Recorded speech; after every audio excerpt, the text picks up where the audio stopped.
Welcome to the Genius Factory. Enjoy the video. In this video, I will explain how to make deposits in QuickBooks Desktop. Recording your deposits correctly is crucial for accurate financial tracking and bank reconciliation. We will walk through the simple steps to ensure your money is accounted for properly. This process helps match your bank statements and provides a clear picture of your cash flow. Let's get started with the first step in managing your incoming funds. The first step is to gather all the payments you want to deposit as one lump sum. Open the Payments to Deposit window and carefully select each payment.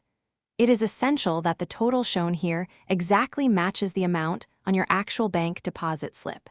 This ensures your QuickBooks records align perfectly with your bank account, preventing discrepancies later on.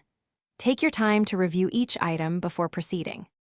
Now, in the Record Deposits window, select the bank account where these funds will be deposited. It is vital to choose the correct account to maintain accurate balances.